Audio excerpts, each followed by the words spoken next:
मैंने कल्पना को कुरेदने के लिए तरह तरह की गुफ्तगू की थी, लेकिन वो मुझे एक हसीन और मासूम लड़की से कुछ ज्यादा नजर नहीं आई।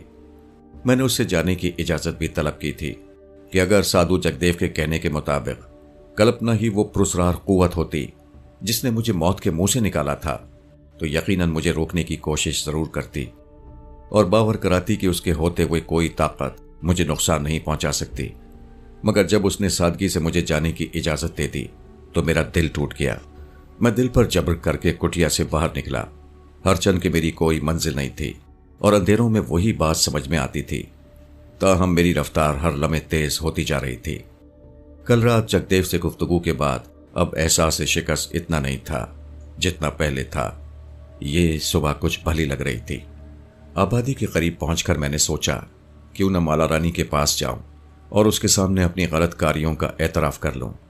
मैंने गलत फहमी में उसे सख्त सुस्त कह डाला था। माला रानी के ख्याल से दिल को कुछ सुकून सा मिला। मैंने तय कर लिया था कि उसी वक्त चचा जान के घर जाऊंगा। वो जब मेरा यह होलिया देखेंगे तो हैरान होंगे, लेकिन मैं कोई बहाना बना दूंगा। मैंने अपना रुख चचा जान की घर की तरफ मोड़ दिया, लेकिन अभी मैं चंद कदम ही आगे गया था कि पुश से किसी ने आवाज देकर पुकारा। मैंने पलटकर देखा तो हैरत ज़दा रह गया। बद्री नारायण किसी दरिंदे की तरह खूंखार नजरों से मुझे देख रहा था। इतने तेज तेज कहां जा रहे हो जमील अहमद खान? बद्री नारायण ने तलखी से कहा। क्या माला रानी के ख्याल ने तुम्हें बेअकल कर दिया है? लेकिन जाने से पहले मेरा हिसाब तो चुकाते जाओ। तुम क्या कहना चाहते हो? मैंने कदरे दुरुस्त लहजे में पूछा। जगदेव की मुलाकात ने मेरे हौसलों को तवानाई बख्श दी थी। इस एतमाद में कोई पुरस्कार कुव्वत मेरी मदद पर कमर बसता है। मेरा बद्री नारायण से खौफजदा होना हिमाकत थी। मेरा नाम बद्री नारायण है। तुमने मुझे शायद पहचाना नहीं। मैंने अपने जीवन का बड़ा हिस्सा इस काम में गुजारा है। मैंने तुम्हारी छोकरी इनका पर अधिकार हासिल करने के लिए 40 दिन कड़ी तपस्या की है। क्या तुम समझते हो कि मैं इतनी आसानी से तुम्हें छोड़ दूंगा? बद्री नारायण ने दांत पीसते हुए कहा। तुम अब भी अपना वक्त जाया कर रहे हो पंडित। मैं तुम्हें खूब पहचानता हूं, लेकिन तुमने मुझे पहचानने में गलती से काम दिया है। मैंने तुर्की बतुर्की जवाब दिया। क्या तुम भूल गए कि मैंने रात तुम्हारे सामने अंधे कुएं में छलांग लगा दी थी, लेकिन वो जीवधारी कुआं मेरा कुछ नहीं बिगाड़ सका। मैं तुमसे कहता हूं मेरी राह से हट जाओ, नहीं तो ये सारा ज्ञान ध्यान, ये तपस्या नष्ट हो जाएगी। मैं देख चुका हूं टुंठे, तू मुझे क्या समझाता है? बद्री नारायण गरज कर बोला। उस रात मेरे पैरों से चूक हो गई, लेकिन अब कोई शक्ति तुझे मेरे हाथों से नहीं बचा सकती। याद रख, मैं सेवक हूं। सुनो बद्री नारायण, तुमने नरगिस को मारा। मैं खून के घूंट पीकर चुप हो गया। तुम अपनी बुजदिली से काली के मंदिर में छुप कर जा बैठे। तुमने माला रानी पर अपने गंदे पैरों से हमला कराया।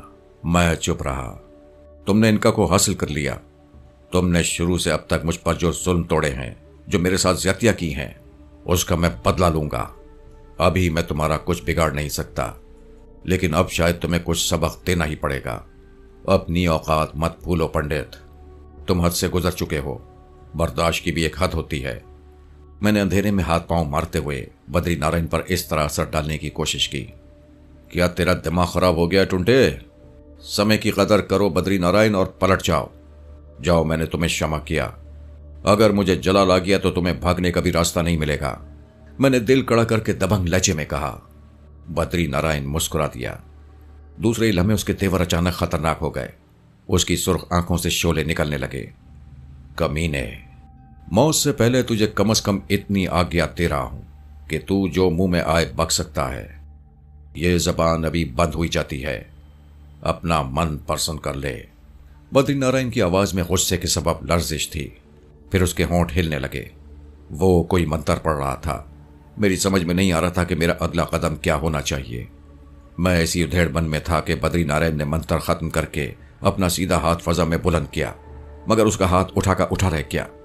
वो अपना मौल्ला हाथ मेरी जानिब छटकने में कामयाब नहीं हो सका। उसके चेहरे पर शदीद किस्म की उलझन नमूदार हुई। माथे पर शिकने पड़ गई। फिर उसने चौंक कर मेरी पोस्ट पर किसी चीज को हैरत से घूरना शुरू कर दिया। उसका अंदाज ऐसा था जैसे वो किसी गैर मुतवक्के हादसे से बौखला गया हो। उसका उठा हुआ हाथ फजा में जैसे जकड़ कर रह गया था। जिस अंदाज से उस कीना परवर शख्स पंडित बद्री नारायण ने अपना हाथ फजा में बुलंद किया था, इससे मुझे यह यकीन हो चला था कि वो इस बार कोई खतरनाक और आखिरी वार कर रहा है। मेरे कदम जमीन पर लरजने लगे थे कि मेरी मोहसिना कल्पना नमूदार हुई। वही कल्पना जिसने मुझे जीवधारी कुएं से निकालकर नई जिंदगी बख्शी थी। वो अब बद्री नारायण के सामने संजीदगी से खड़ी उसकी कशमकश और जुनू खेजियां देख रही थी। उसकी आंखें सुर्ख थीं और चेहरा तिमतिमा रहा था। वो इस वक्त कोई मासूम नौखेज दोशीजा के रूप में नहीं थी। मुझे उसके हुस्न की तमाम रानाइयों के बावजूद उसका वजूद बहुत भयानक लगा। वक्त की रफ्तार इस कदर मध्यम पड़ गई थी कि मुझे सीने में अपना दम घुटता हुआ महसूस हुआ। कल्पना का अचानक वहां नमूदार हो जाना किसी बड़े हंगामे का पेशखीमा था। बद्री नारायण का उठा हुआ हाथ कल्पना को देखकर क्यों रुक गया। मैं इस चशोपंज में चंद लम्हे साकित व जामिद खड़ा अपने दिल की धड़कनें शुमार करता रहा। फिर मुझे ख्याल आया कि यह खूबसूरत लड़की कोई बहुत बड़ी गलती कर रही है। शायद ये बद्री नारायण से वाकिफ नहीं है। बद्री नारायण के सामने कल्पना का नर्म और नाजुक बदन एक तिनके से ज्यादा हैसियत नहीं रखता था। यह आग की नजर हो सकती है। बद्री नारायण के बैर उसे लम्हों में हड्डियों के पंजर में तब्दील कर सकते हैं। वो मेरे लिए इस वक्त जबरदस्त इशार कर रही थी और शायद ये नहीं जानती थी कि वो किस मौजी के सामने खड़ी है।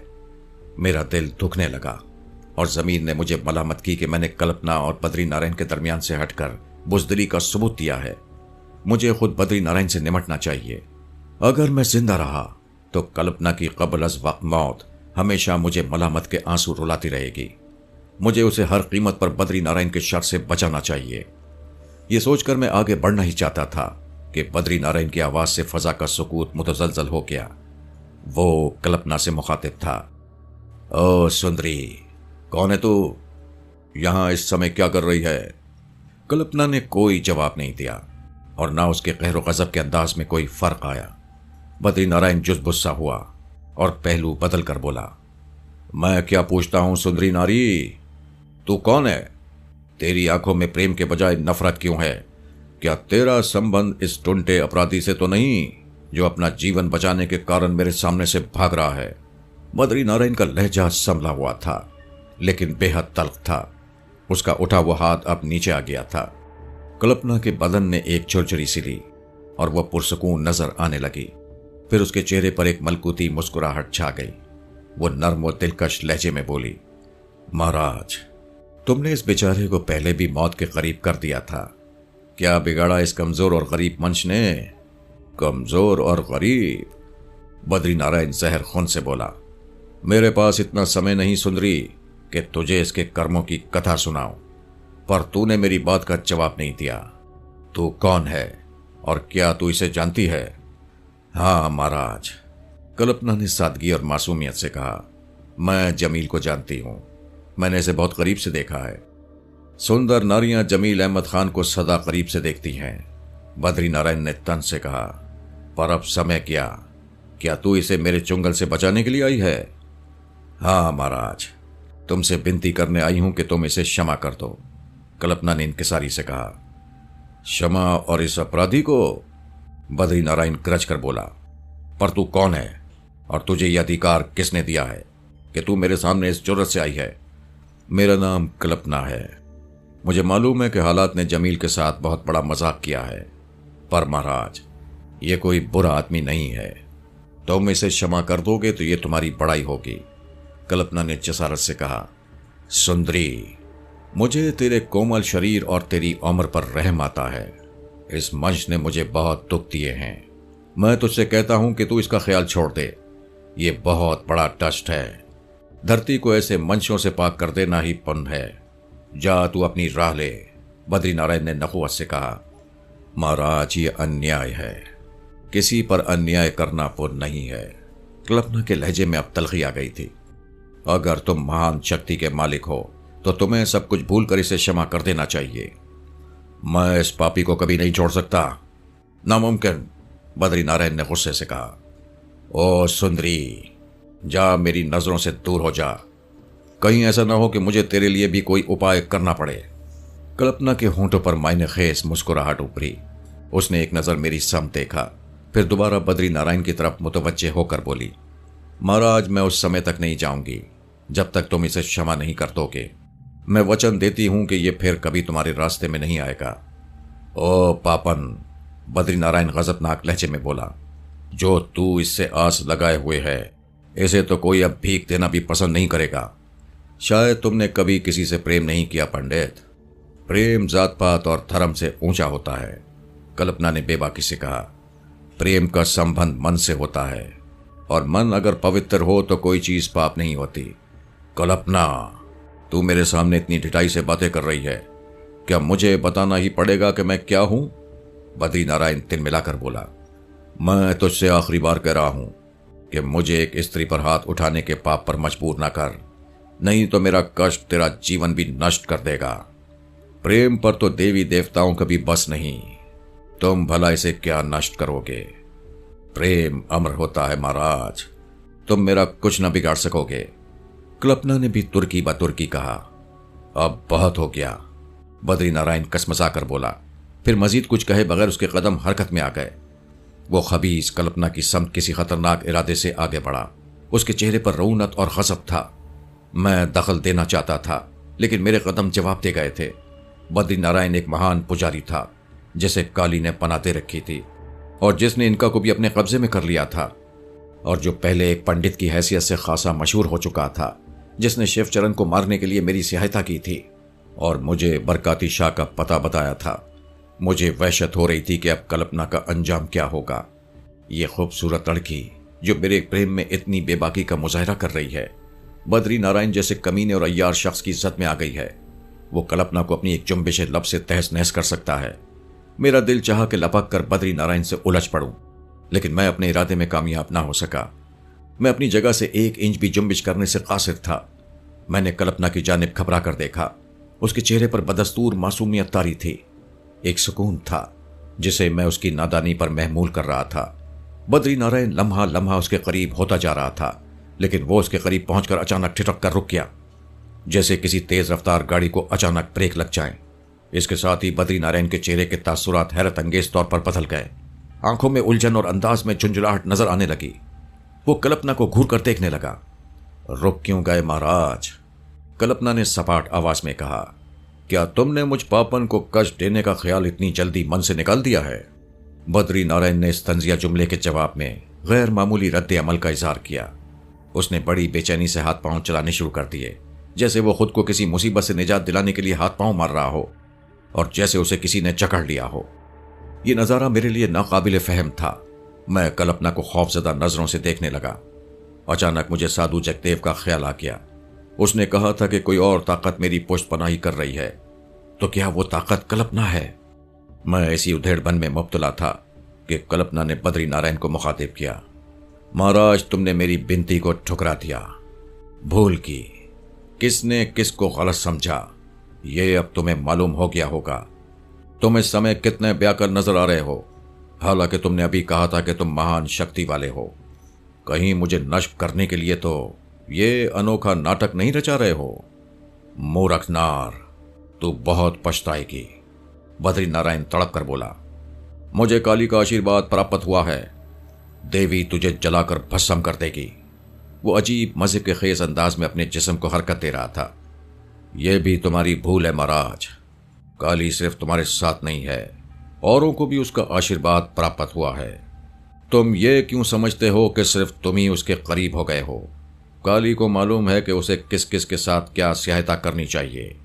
मन का कालापन दूर करो बद्रीनारायण। कल्पना सर्द आवाज में बोली। उसका लहजा बहुत बदल गया था। बद्रीनारायण ने झल्लाकर जवाब देना चाहा। उसके और कल्पना के दरमियान चंद तल्ख व तुर्क जुमलों का तबादला हुआ, लेकिन वो होंठ हिलाकर रह गया। उसकी आवाज नहीं निकल सकी। फिर मैंने उसे तेजी से पलटते देखा। वो लंबे लंबे कदम उठाता हुआ वापस जा रहा था। उसके चेहरे के तासुरात इस अमर की गममाजी कर रहे थे कि इस वक्त वो शदीद जहनी उलझन और कर्ब से दो चार है। मेरी नजरें उसका ताक़ुब करती रहीं। वो नजरों से ओझल हुआ तो मैंने पलटकर कल्पना की समत नजर डाली, लेकिन वो मुझे कुर्ब जवार में कहीं नजर नहीं आई। मैंने इस तरह भी कैफियत में इधर उधर भागना शुरू कर दिया, लेकिन न जाने वो किस खो में गायब हो गई थी। मेरा शुबा अब यकीन में बदल गया। अब कल्पना के बारे में सारी बातें खुद ब खुद साफ हो गई थीं। कल्पना यकीनन वही ताकत थी जिसकी निशानदेही साधु जगदेव ने की थी। इस ख्याल ने मुझे बेचैन कर दिया। मेरा ख्याल था कि कल्पना को उसकी कुटिया में पालूंगा। रफ्तार के साथ साथ मेरा जहन भी बड़ी तेजी से सोच रहा था। मैंने कल्पना को जिंदगी में दूसरी बार देखा था। वो मेरे लिए कतई अजनबी थी। इसके बावजूद उसने मेरी गैर मामूली मदद की। मुझ बदनसीब का इतना बड़ा हमदर्द कहां से पैदा हो गया। मेरी रफ्तार इतनी तेज थी कि भागने का गुमान होता था। मैं जल्द ही पुराने कब्रिस्तान की उस झोंपड़ी तक पहुंच गया जहां पहली बार मैंने कल्पना को देखा था। मेरा सांस बुरी तरह फूल रहा था। मैं तेजी से झोंपड़ी के दरवाजे से अंदर दाखिल हुआ, लेकिन वहां वीरानी के सिवा कुछ नहीं था। कोठरी भाएं भाएं कर रही थी। उसके अंदर एक अजीब सी बू फैली हुई थी, ऐसी बू जो एक अरसे तक वीरान पड़े रहने वाले मकानों में हुआ करती है। कल्पना को मैं कहां तलाश करूं? वो तो एक छलावा है। क्या जरूरी है कि उसका मस्कन यही झोंपड़ी हो? ये उसकी मर्जी पर मुनहसिर है कि वो मुझसे कहां मिले, कब मिले या न मिले, इसलिए कि वो कोई आम औरत नहीं है। मैंने अपने दिल को समझाया, जमील अहमद खान, तुम उसे कहां तलाश करोगे? मगर मैं अब कहां जाऊं? चचा जान के घर जाता हूं तो इस हालत में कौन मुझे पहचानेगा? वो जमील अहमद खान जो हमेशा खुशपोश रहता था और जिसने रुपया पानी की तरह बहाया था, वो अब इन फटे पुराने कपड़ों में बड़ी हुई दाढ़ी शिकस्ता हाली के साथ कैसे चचा जान के घर में दाखिल होगा? न जेब में खाने को कुछ था, न कोई शख्स दूर दूर तक हमदर्द नजर आता था। जिंदगी में जब कोई उम्मीद ना हो और शबो रोज मकसद से आरी हो तो जिस्म में ऐंठन होने लगती है। मैं निढाल होकर कब्रिस्तान में गिर गया। अब सिर्फ एक उम्मीद थी कि उस पुरस्कार औरत कल्पना को जब मेरे हाल का मालूम होगा तो वो यकीनन इस तरफ का रुख करेगी। जगदेव भी किसी लम्हे आ सकता है। पैरों ने आगे चलने से इनकार कर दिया। मैं खुद को एक नहीफ और नातवां शख्स महसूस कर रहा था। अजीब अजीब हादिसे पेश आ रहे थे। न जगदेव आया न कल्पना। भूख ने बेहद निढाल कर रखा था। सुबह होने से पहले मैं बेदार हो गया। अब मजीद भूखा रहना मेरे बस में नहीं था। मैं खाने की तलाश में कब्रिस्तान से नीम मुर्दा अंदाज में उठा। बार बार ये बयान करते हुए शर्म आती है कि मैंने किस तरह अपने पेट का जहन्नुम सर्द किया। पेट में कुछ पड़ा तो आंखों में रोशनी पैदा हो गई और मैं फिर कब्रिस्तान की जानिब हो लिया। जब मैं वहां पहुंचा तो दोपहर का वक्त था। झोपड़ी में अब भी कोई नहीं था। जब मैं नामुराद वापस जा रहा था तो कब्रिस्तान से हटकर एक खुली जमीन पर मैंने एक शख्स को मंडल में आलती पालती मारे किसी चाक में मगन देखा। वो मुझे कोई शरासा चेहरा लगा। मैं तेजी से उसकी तरफ गया और अगले चंद कदम चलने के बाद ठिठक कर रुक गया। साधु जगदेव आंखें बंद की अपने जाप में बुरी तरह मुनहमिक था। उसके इर्द गिर्द चूने से एक दायरा बना हुआ था। मैं हैरत से दूर खड़ा उसका इन्हेमाक देखता रहा। कुछ तवक्कुफ के बाद मैंने अपनी सांसों पर काबू पाते हुए उसे मुखातिब करने की कोशिश की, लेकिन मेरी आवाज दबी रह गई। जगदेव ने मेरी चीख पुकार का कोई जवाब नहीं दिया। मैंने नर्म गर्म लहजे में उसे अपनी जानिब मुतवज्जे करने के लिए गला फाड़ फाड़ कर आवाजें दी, लेकिन बेसुध। जगदेव के इस्तक़राब में कोई खलल पैदा नहीं हुआ। फिर मैंने सोचा कि करीब जाकर उसे झंझोड़ूं, लेकिन मेरी नजरों में चूने की लकीर किसी दीवार की तरफ फिर गई। ये मंडल, ये ज्ञान ध्यान, ये जाप और ये पुरस्कार मंजर मेरे लिए नया नहीं था। पहले भी 2 बार तरबीनी तास और शिव चरण को इसी तरह मंडल में बैठा हुआ देख चुका था। मुझे मालूम था कि अगर जगदेव किसी जाप में मसरूफ है तो मेरा पंडल में घुसना मौत को दावत देने के मुतरातिफ है। चुनाचे में आगे बढ़ने से बाज रहा और थक हार कर मंडल के बाहर बैठ गया कि शायद जगदेव अपना जाप खत्म कर ले। शायद उसकी मुद्दत बहुत कम हो। मुमकिन है वो शाम तक मंडल से बाहर आ जाए। बहरहाल अब यही जगह सबसे ज्यादा आफियत की थी। मैं झोपड़ी के करीब धूप में आकर लेट गया। इन वाकयात ने मेरी अकल खप्त कर दी थी। कोई बात समझ में नहीं आती थी। आखिर जगदेव किस किस्म के जाप में मसरूफ हो गया? कल्पना कहीं जगदेव का तो दूसरा रूप नहीं है? कोई भी बात मुमकिन हो सकती थी। मैं जगदेव से हालात मालूम करने के लिए बेहद मुस्तरब था। उसकी हिदायत के मुताबिक ही मैं कोई कदम उठा सकता था। वो रात गुजर गई, फिर दूसरा दिन गुजर गया, फिर तीसरा दिन गुजर गया। मैं झोपड़ी में पड़ा रहता। कभी मंडल के करीब जगदेव को तकने लगता, कभी खाने के लिए कब्रिस्तान से बाहर चला जाता और चंद रोटियां जहर मार करके फिर वापस आ जाता। जगदेव का जाप खत्म नहीं हुआ। चौथे रोज तंग आकर मैंने एक फैसला किया कि मुझे इसी शिकस्ता हाल के साथ चचा जान के घर चलना होगा। वो घर मेरा अपना घर है और अपने घर में ये झिझक कैसी। चुनाचे जगदेव से मिलने का इरादा मुलतवी करके मैं उस रास्ते पर हो लिया जो चचा जान के घर जाता था। लखनऊ की शनासा सड़कों पर मैं किसी अजनबी की तरह सर झुकाए चल रहा था। मुझे यकीन था कि मुझे कोई पहचान नहीं पाएगा। जब मोहल्ले की गलियां आई तो मैंने लोगों से कतरा कर निकलना चाहा। मैं हालात के उलझे हुए ताने बाने जिस कदर सुलझाने की कोशिश करता, वो उसी कदर उलझ जाते। जब उस गली में दाखिल हुआ जहां चाचा जान का घर था, तो दिल का अजब आलम हो गया। कदम लड़खड़ाने लगे। जी चाहा कि वापस हो जाऊं। बदन पर मैल की तहें जमी हुई थीं। सर और दाढ़ी के बाल झाड़ झंकाड़ की तरह उगे हुए थे। जिस्म के सारे कपड़े फट रहे थे और सियाह हो गए थे। घर के करीब पहुंचकर गुजरी हुई बातें एक एक करके याद आने लगीं। मैं अभी घर से चंद कदम के फासले पर था कि यकलख्त मुझे सर पर चुभन महसूस हुई। वही मानूस चुभन जो इनका की आमद का ऐलान थी। मैंने घर जाने के बजाय अचानक वापस होने का इरादा किया और तेजी से दूसरी गली में चला आया। फिर मैंने बेचैनी से आलम तसव्वुर में सर पर नजर डाली तो इनका मेरे सर पर मौजूद थी। उसकी नजरों में बेगानगी और बेजारी थी।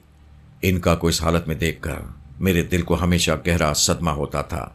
मैंने एक सर्द आह भरकर उससे पूछा, अब क्या हुक्म देने आई हो? जमील अहमद खान, इनका ने सर्द लहजे में कहा। तुम मुझे पहचानते हो कि मैं कौन हूं? इनका, मैंने रूंधी हुई आवाज में कहा। दिल पर नश्तर मत चलाओ, साफ साफ बात करो, क्या कहना है? तुम मेरी ताकत से वाकिफ हो? इनका ने रऊनत से कहा। मैं तुम्हारे हर रूप से वाकिफ हूं। काश तुम्हें मरना भी आता, काश तुम महसूस भी कर सकती। बातें बनाने की जरूरत नहीं। तुम मेरे आका पंडित बद्री नारायण को भी खूब जानते हो। वो एक महान पंडित है। उसकी शक्ति से टकराने वाले का हशर बहुत बुरा होता है। मगर तुम क्या कहना चाहती हो? तुम बद्री नारायण के कष्ट से बच सकते हो, लेकिन एक शर्त पर, इनका ने दुरुस्ती से कहा। वो क्या है? मैंने धड़कते दिल से पूछा। तुम्हें मुझे कल्पना की हैसियत से आगाह करना होगा। कल्पना? मैंने दोहराया। मैं नहीं जानता वो कौन है। मुझसे कोई बात छुपाई नहीं जा सकती, ये बात तुम जानते हो, इनका ने गजबनाक आवाज में कहा। अगर जिंदगी अजीज है तो कल्पना की हैसियत और उसके ठिकाने से आगाह कर दो, वरना मुझे अपने आका को खुश करने के लिए तुम्हारे खून से अपना वजूद सैराब करना पड़ेगा। खूब, मैंने संभल कर कहा। जब तुमसे कोई बात नहीं छुपाई जा सकती तो फिर तुम अपनी ताकत से मालूम क्यों नहीं कर लेती? मैं तुम्हारी धमकियों की ताप ना ला सकूंगा। तुम्हें जो करना है कर लो। जमील अहमद खान, इनका ने तेज लहजे में कहा, मुझे बताओ कि कल्पना कौन है। वक्त ज़ाया मत करो। मैंने कह दिया कि मुझे नहीं मालूम। लेकिन इनका, क्या तुम्हारी पुरस्कार कुव्वत कल्पना का राज मालूम करने में नाकाम हो गई है? क्या उस मरदूद पंडित की महान शक्ति भी कल्पना के सामने बेबस हो रही है? मैंने जुर्रत से कहा। मेरी जान इनका, अब तुम्हारी कोई धमकी कारगर नहीं होगी। सारी बात मेरी समझ में आ गई है। मुझे तुम्हारी बेबसी से पहली बार खुशी हुई है। तुम कल्पना को कभी नहीं जान सकती, क्योंकि उसे बद्री नारायण से बड़ी शक्ति प्राप्त है। अब मेरे कुछ कहने का वक्त था। मैं समझ गया था कि इनका मायूस होकर मुझसे कल्पना का राज जानने आई है और मैं बिल्कुल महफूज हूं। लेकिन इनका ने चलते चलते अपने पंजों की शदीद चुभन से मुझे बेहाल कर दिया।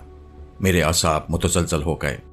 जाहिर है मेरे पास कल्पना का कोई राज नहीं था, इसलिए उसने अपनी तमाम तर कोशिश की कि मुझे किसी तरह बेबस कर दे। मगर अचानक वो खुद ही फुदक कर खौफजदा अंदाज में मेरे सर से उतर गई। इनका के इस अचानक रवैये पर मुझे बड़ी हैरत हुई। जगदेव की हर बात दुरुस्त साबित हो रही थी। कोई पुरस्कार कुव्वत बदबख्त जमील अहमद खान की पुश्त पनाह थी। कोई ऐसी अजीम ताकत जिसके आगे इनका की शैतानी कुव्वतें भी बेअसर हो गई थीं। बहरहाल मुझे यकीन हो चला था कि अब कुछ दिनों के बाद बद्री नारायण से भी छुटकारा मिल जाएगा। वो मेरे सामने आने से कतरा रहा था, लेकिन इसका मतलब कतन ये नहीं था कि वो मुझसे इंतकाम लेने के ख्याल से इतनी आसानी से दस्तबरदार हो गया है। ये मुमकिन नहीं था कि वो जलील, वो जालिम शख्स अपने इतने पुराने दुश्मन से यूं सरसरी गुजर जाता। इस आंख मचोली के दिन अभी खत्म नहीं हुए थे। इनका को उसने इसी गरज से मेरे सर पर भेजा था कि वो कल्पना की हकीकत दरियाफ्त कर सके।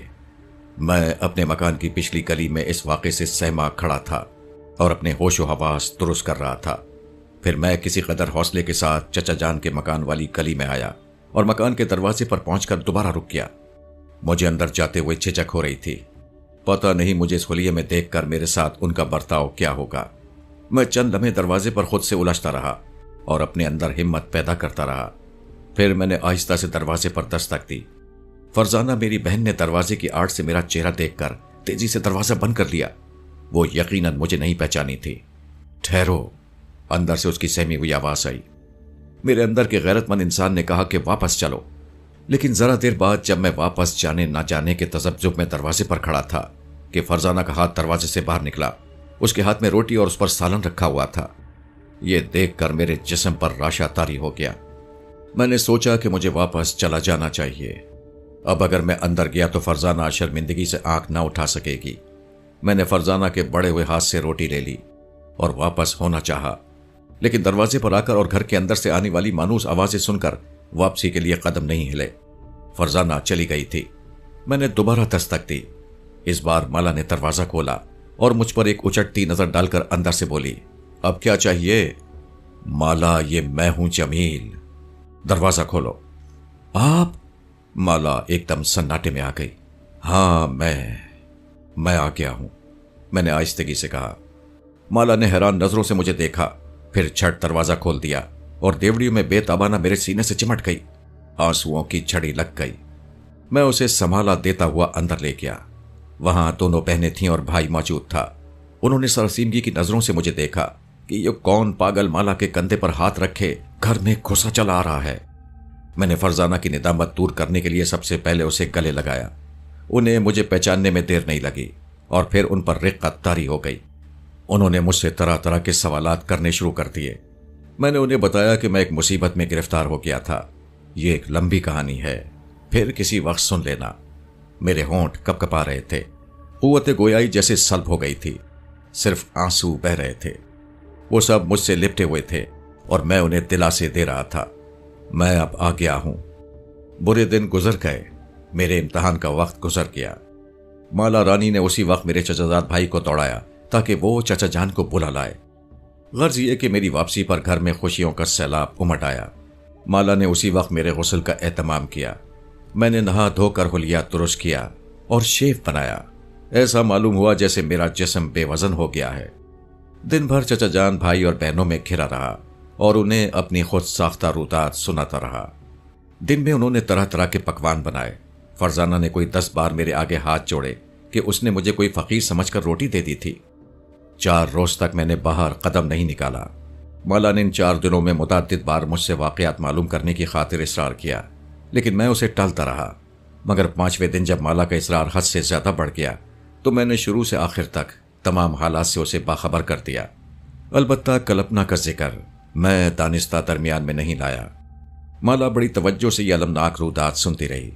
जब मैं खामोश हुआ तो बोली, अब आपका क्या इरादा है? कुछ भी समझ में नहीं आता, मैंने मायूसी से कहा। जब तक बद्री नारायण जिंदा है मेरी जिंदगी को हर लम्हा खतरा लाहक है। जगदेव महाराज अगर जाप में मसरूफ ना होते तो मैं उनसे कोई मशवरा जरूर करता। माला मेरे हालात सुनकर आपदीदा हो गई।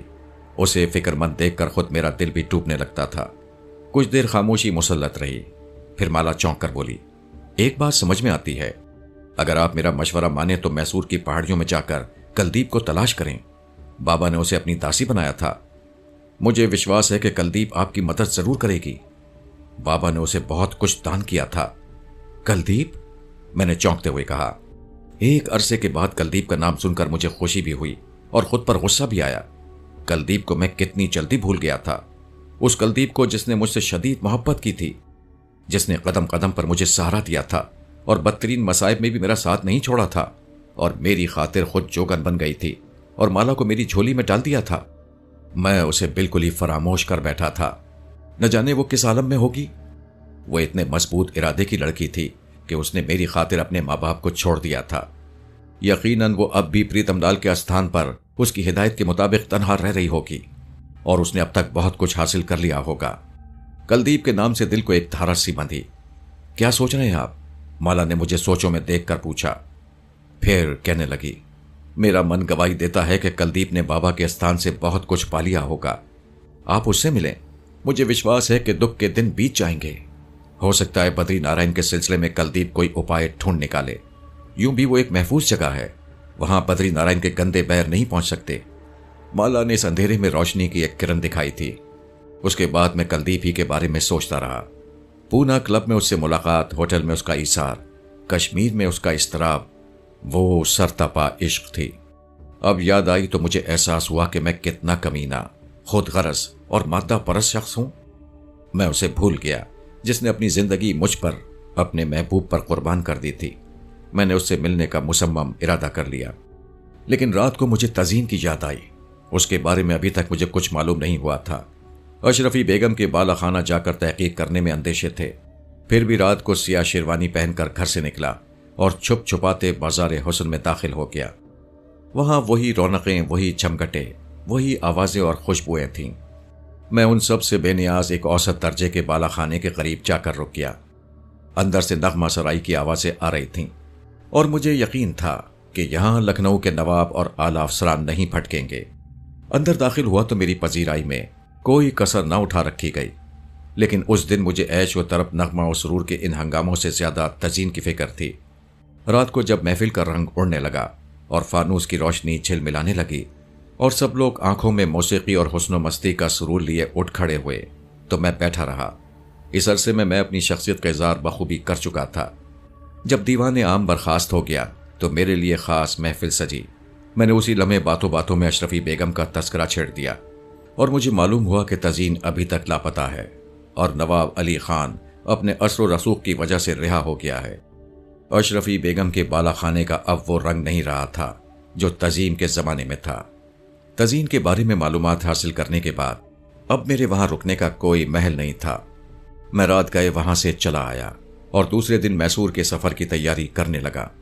माला के मशवरे पर यह बात मैंने चचा जान को नहीं बताई। उनसे यह बहाना किया कि मैं अपने कारोबार की जांच पड़ताल के लिए कुछ दिन के दौरे पर लखनऊ से बाहर जा रहा हूं।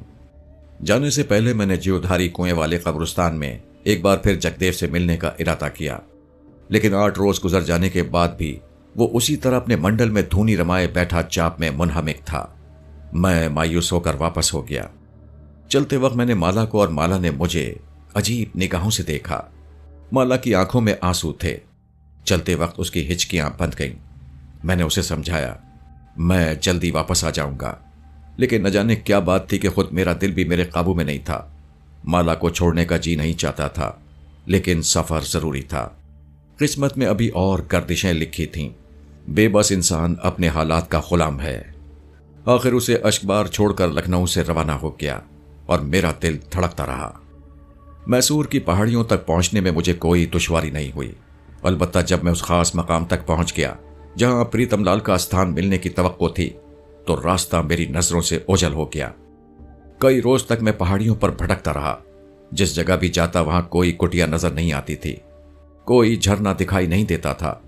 उससे यह गुमान भी गुजरा कि कहीं इस वीरानी और तन्हाई से उकताकर कुलदीप वापस शहरों की फजा में ना चली गई हो। हालांकि कुलदीप जैसी मुस्तकिल मिजाज लड़की से इस बात की उम्मीद नहीं थी, लेकिन दूर दूर तक उसका नाम और निशान ना था। मेरी आस दम तोड़ रही थी। शक और वसवसों में यह कर्बनाक ख्याल आया कि हो सकता है कुलदीप जिंदा ना हो। जितने दिन गुजर जाते थे, उम्मीद टिमटिमाई जाती थी। इन दुश्वार गुजार रास्तों पर उसका मस्कन तलाश करते हुए मुझे 8 रोज गुजर गए, लेकिन मैंने अपना सफर जारी रखा। 9वें रोज सुबह के वक्त में एक ऐसी जगह पहुंच गया जहां से झरने की आवाज आ रही थी। वो जगह मुझे कुछ मानूस सी लगी। मुझे याद आया कि माला रानी से यहीं मेरी मुलाकात हुई थी। मैं दरख्त वगैरह पार करके झरने के करीब पहुंच गया। इसमें किसी शुबे का इम्कान नहीं था कि वो वही खूबसूरत मंजर था। मेरी मुसर्रत की कोई इंतहा न रही। अब मुझे उम्मीद हो चली थी कि मैं बहुत जल्द प्रीतम लाल की कुटिया भी तलाश कर लूंगा। मैंने गौर से कुर्ब जवार का जायजा लिया और एक अंदाजे के मुताबिक झरने का रास्ता छोड़कर ऊपर की जानिब चढ़ने लगा। कुछ बुलंदी पर जाने के बाद एक लड़की पर मेरी नजर पड़ी। वो पहाड़ी से नीचे झरने की तरफ आ रही थी। फासला चूंकि ज्यादा था, इसलिए मैं वाज़े तौर पर उसे नहीं देख सका। अलबत्ता दूरी से मैंने अंदाजा लगा लिया कि वो इसी जंगल की बासी है। उसका बदन सिर्फ एक साड़ी में लिपटा हुआ था, जिसके जरिए उसने अपने ऊपरी बदन का हिस्सा भी छुपा रखा था। मैंने उसके करीब पहुंचने के लिए तेजी से ऊपर चढ़ना शुरू कर दिया। मुझे यकीन था कि अगर प्रीतम लाल की कुटिया अब तक आबाद है तो ये लड़की जरूर मेरी रहनुमाई करेगी। मंजिल पाने की खुशी ने 8 रोज की थकान का एहसास मिटा दिया। थोड़ी ही देर में हमारा दरमियानी फासला कम हो गया। लड़की कभी दरख्तों की ओट में हो जाती, कभी बल खाते रास्तों पर आ जाती, और जब वो वाज़े तौर पर सामने आई तो मुझे सख्ता सा हो गया। मैंने हैरत से अपनी आंखें मलनी शुरू कर दी और फटी फटी नजरों से उसे देखने लगा। उसके खदोखाल और वाज़े हो गए थे। मुझ पर शादी मर्ग की कैफियत तारी हो गई। लखनऊ से हजारों मील दूर इस वीरान जंगल में वो अशरफी बेगम की लड़की तजीन थी। उसे यहां देखकर मेरा क्या आलम हुआ होगा, इसे बयान करने की कुदरत मुझ में नहीं है। मेरी समझ में नहीं आ रहा था कि मेरी आंखें जो कुछ देख रही हैं वो हकीकत है या मेरे मुस्तरिब जहन ने मेरी निगाहों की आसूदगी के लिए कोई ख्याली हेवला तराश लिया है। वो तजीन थी। कौन तजीन? वो परी जमाल लड़की जिसके लिए लखनऊ के जिंदा दिल नवाब बेचैन थे। वो तजीन जिसने लखनऊ में हलचल मचा दी थी, जिसके लिए मुझे अजियतनाक मसाइब से दो चार होना पड़ा। कत्ल हुए, लोगों की बरतरफियां हुई, अगवा हुए। वो तजीन, वो सरापा तमकिनत लड़की बाद बहारा की तरह पहाड़ी से नीचे उतर रही थी। मेरे औसान खता हो गए, दिल बुरी तरह धड़कने लगा। मुझे अपनी नरगिस याद आई जो साड़ी में मलबूस बिल्कुल इसी तरह, इसी अंदाज में चलती थी। तजीन में नरगिस की शबात देखकर ही मेरा दिल उसकी जानिब खिंचा था। उसे यहां देखकर मेरे अंदर कुछ बेनाम से जज्बे पैदा हुए, वो जज्बे जो सिर्फ तजीन के लिए मखसूस थे। मेरा जहन सिर्फ तजीन की जात तक महदूद होकर रह गया। मैं मैसूर की पहाड़ियों में आने का मकसद भी भूल गया। मेरी बेकरार नजरें तजीन के सरापा पर जमी हुई थीं और दिल उसे गले लगाने के लिए बेचैन हो रहा था। वो संभल संभल कर बेख्याली में नीचे उतर रही थी। अभी तक उसने मुझे नहीं देखा था। फिर जब उसकी नजर मुझ पर पड़ी तो वो एक लम्हे के लिए शशदर रह गई। दूसरे लम्हे वो तेजी से भागती हुई मेरे करीब आई और उखड़ी उखड़ी सांसों के दरमियान हैरत ज़दा लहजे में बोली, आप और तुम यहां कैसे? मैंने ताज्जुब से दरियाफ्त किया। वो पटपटाती आंखों से बोली, मुझे नहीं मालूम कि मैं किस तरह यहां पहुंची। मुझे सिर्फ इतना याद है कि जब मेरी आंख खुली तो मैंने खुद को इन वीरानों में पहाड़ियों में पड़ा पाया। उस वक्त मेरी हालत क्या थी, शायद मैं उसे बयान न कर सकूं। बेशुमार वसवसों ने मुझे घेर रखा था। आखिर उसी सियाह रात में एक औरत ने मुझे सहारा दिया, नहीं तो मैं यकीनन घुट घुट कर मर जाती। अब भी जब मैं उस दिन के वाक़े पर गौर करती हूं तो ये तमाम बातें मुझे ख्वाब की बातें लगती हैं। आज तक मैं इस राज की तह ना पा सकी कि मैं इतनी तवील बेहोशी की हालत में कैसे जिंदा रही। वो एक ही सांस में रिक्कत भरे लहजे में बोली, तजीन, खुदा ने तुम्हें बचा लिया। मैंने उसकी बातें सुनी तो बेख्तियार होकर उसे सीने से लगा लिया। तजीन मेरी इस वारिफ्तगी पर कुछ झिझकी, लेकिन शायद जल्दी उसे एहसास हो गया कि मेरे जज्बों में कोई आलाइश नहीं है। वो तमाम तर मोहब्बत से मेरे सीने में जज्ब हो गई और उसकी हिचकियां बंध गईं। मुझे आपका इंतजार था, उसने रोते हुए कहा, मगर आपको मेरा पता कैसे चला? मेरी जान, मेरी बेटी, मैं तुम्हारी अदम मौजूदगी में बहुत परेशान रहा। मैंने तय कर लिया था कि तुम्हें उस जहन्नुम से निकाल कर रहूंगा। उस दिन जब वो लोग तुम्हारा सौदा कर रहे थे तो मैं तुम्हारे घर पहुंचा था। वहां मुझे मालूम हुआ कि मुझसे पहले ही किसी और ने तुम्हारी इज्जत बचाने की ठान ली है। तुम्हारी पुरस्कार गुमशुदगी से लखनऊ में एक तूफान मचा हुआ है। तुम्हारी मां ने, जिसे मैं नागन समझता हूं, मेरे साथ बदतरीन सुलूक किया। मुझे जेल में तुम्हारे यानी अपनी बेटी के अगवा के सिलसिले में सजा काटनी पड़ी। मैंने तजीन को तमाम हालात से आगाह किया जिनका मैं शिकार था। तजीन मेरे पहलू से लगी मेरी बातें सुन रही थी और उसकी आंखों से आंसू रवा थे। जब मैं उसे पूरी दास्तान सुना चुका तो वह फूट फूट कर रोने लगी। मैंने बड़ी मुश्किलों से उसे दिलासा दिया। तो फिर आप यहां कैसे आए? उसने तजस्सुस से पूछा। ये ना पूछो, बस किस्मत मेरी हालत पर मेहरबान हो गई। तुमसे मिलना मुकद्दर था। तुम्हें नहीं मालूम तजीन कि तुम्हारे लिए मैंने क्या क्या ख्वाब देखे थे। मैंने जज्बात से मगलूब होकर कहा, कुदरत ने मुझे जिन हालात से दो चार किया है उसी में बेहतरी है। अब मैं लखनऊ की सूरत भी देखना गवारा नहीं करूंगा। इस वीराने में बड़ा सुकून है। यहां आकर मुझे अंदाजा हुआ कि खुली फजा कितनी दिलकश और हसीन होती है। तजीन के औसान बहुत देर में दुरुस्त हुए। बहुत देर तक तो हम एक दूसरे को हैरत से देखते रहे और मुख्तलिफ किस्म के सवालात करते रहे, लेकिन शायद हम दोनों को यकीन नहीं था कि हम दोनों एक दूसरे के सामने खड़े हैं। वो मेरी बातों को सुनती रही और मैं मुसर्रा से उसके खूबसूरत चेहरे पे अपनी नरगिस को देखता रहा। बातों बातों में मैंने नरगिस के बारे में बताया तो वो फिर आबदीदा हो गई। वो बच्चों की तरह मुझसे जिद करने लगी कि अब मैं उसे अपने साथ ही रखूं। जब दिल की इन कैफियत का खूब इजहार हो चुका तो मुझे कुछ होश आया। मैंने उससे पूछा, तुम कहाँ रहती हो? यहां से कुछ फासले पर ऊपर की जानिब एक झोपड़ी है जहां मैं और वो औरत रहती है जिसने मुझे इस वीराने में सहारा दिया था। पहाड़ी का यह हिस्सा बिल्कुल वीरान रहता है। हालांकि यहाँ हर जगह सब्जा है, पानी है, मगर कोई उधर नहीं भटकता। सिर्फ वो औरत यहाँ रहती है और अब उसके साथ मैं भी हूं। कुदरत ने शायद उस देवी को मेरी निगहदाश्त के लिए मुकर्रर किया था। तजीन उस औरत से अपनी वाबस्तगी का शदीद इजहार करते हुए बोली। देवी? मैंने चौंक कर कहा। जी हां, वो एक देवी है। वो हमेशा मुझे देवी ही नजर आई। मैंने उसके साथ ये दिन गुजार कर जिंदा रहने का सबक हासिल किया है। वो सुबह शाम इबादत में मसरूफ रहती है। तजीन ने उसका तस्करा एहतराम और इश्तियाक से किया। क्या वो औरत कोई हिंदू है? मैं कुलदीप की मौजूदगी का यकीन कर लेना चाहता था। हाँ, तजीन ने मेरा हाथ थामकर ऊपर की जानिब बढ़ते हुए कहा, मगर वो एक अजीम औरत है। आइए, मैं उस देवी से आपको मिलवाती हूं। अब बहुत से असरार मुझ पर अफशा हो रहे थे। कुलदीप की अजमत का ख्याल करके मेरे खून में गैर मामूली जोश पैदा हो गया। मैं उसे देखने के लिए बड़ी बेचैनी से ऊपर चढ़ रहा था। कुलदीप ने हजारों मील दूर रहकर भी मेरा ख्याल रखा और ये बात तय है कि कुलदीप ही की पुरस्कार कुव्वत ने तजीन की मदद की थी। मेरे ख्याल के जाविये फैलते और सिमटते रहे। मुझे एक तमानियत हासिल हो रही थी। अब मुझे कुलदीप का कुर्ब हासिल है। कुलदीप जो प्रीतम लाल जैसे बड़े पुजारी की जानशीन है। मैंने इस पहलू पर पहले क्यों गौर नहीं किया था, इसका मुझे बहुत अफसोस था। बहरहाल अब मैं कुलदीप के पास बेताबाना जा रहा था। हम पहाड़ी रास्तों से गुजरते हुए ऊपरी हिस्से पर पहुंचे तो वो झोपड़ी देखकर कल्ब की हालत गैर हो गई। ये सारी जगह मेरी जानी पहचानी थी। वो सामने रहा मेरा खूबसूरत घर। तजीन ने इशारा करते हुए कहा। हर चंद के 2 कमरों पर मुश्तमिल उस टूटे फूटे मकान में लखनऊ की पुख्ता हवेलियों जैसी शानो शौकत नहीं थी, लेकिन यहां एक सुकून था, ठहराव था। मैं समझ रहा हूं तजीन, तुमने नफ्स की पाकीज़गी का इरफान हासिल कर लिया है। जो तरन्नुम यहां के झरनों के गिरते हुए पानी में है, वो लखनऊ की कसीफ और आलूदा फजा में कहा। यहां आकर तुमने देखा होगा कि शहर के लोग अपने इर्द गिर्द नुमाइश सजाए हुए हैं और अपनी उन नुमाइश गाहों में मुस्तरिब रहते हैं। फिर मैंने उससे पूछा, तजीन, तुमने उस औरत का नाम नहीं बताया? उसका नाम कुलदीप है ना खूबसूरत नाम? तजीन ने आगे कदम बढ़ाते हुए मेरी तरफ देखकर कहा, बहुत खूबसूरत। मगर उसने तुम्हारी निगहदाश्त में कोई कमी तो नहीं की? मैंने शोखी से पूछा। कमी? तजीन ने हैरत से कहा, वो तो हर एतबार से अजीम है।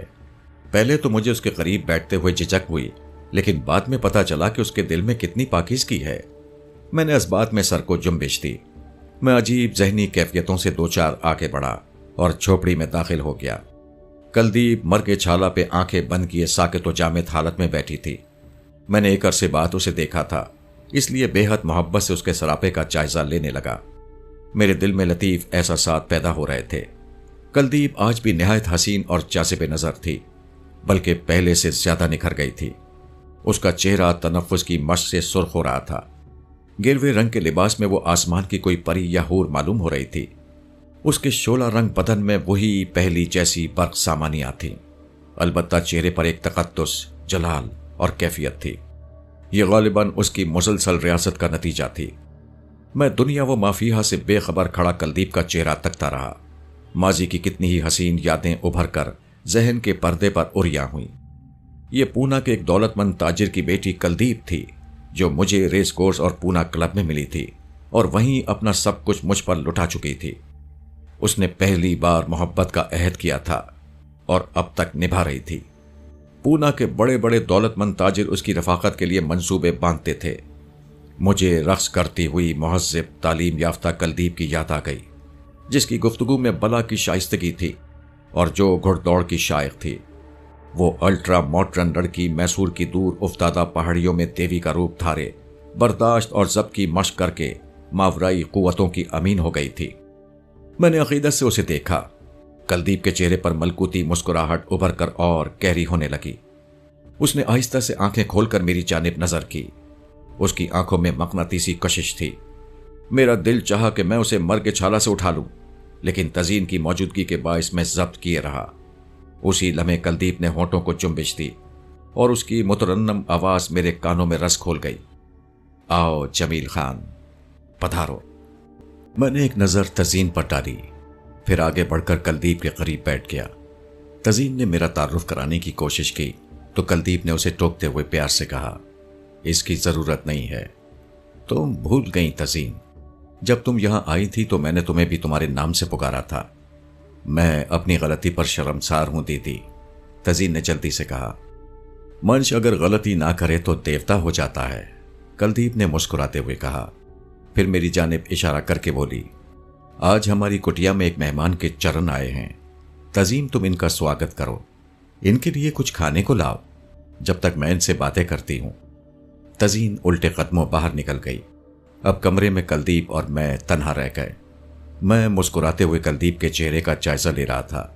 बात करने की हिम्मत नहीं हो रही थी। जी चाहता था कि आगे बढ़कर उसकी आगोश में अपना सर रख दूं, लेकिन एक झिझक सी थी। फिर भी मैंने शिद्दत जज्बात में उसका हाथ थाम लिया। कुलदीप, मेरी समझ में नहीं आता कि मैं कहां से गुफ्तगू का आगाज करूं।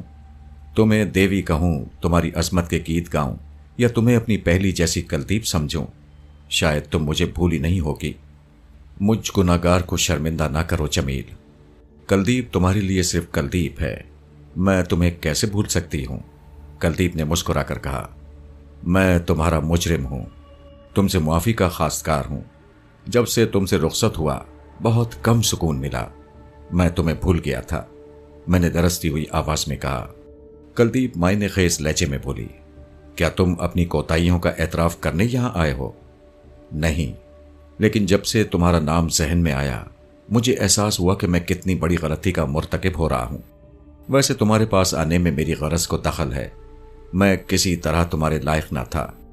तुम्हारी मोहब्बतों का जवाब देना मेरे इम्कान से बाहर था, मैंने जज्बाती लहजे में कहा। कुलदीप ने मेरी बात काट दी। मुझे सब मालूम है, मैं जानती हूं जमील, तुम यहां किस गरज से आए हो। मुझे यह भी खबर है कि तुम्हें मेरे पास आने का मशवरा माला रानी ने दिया था। कुलदीप ने मेरी आंखों में झांकते हुए कहा।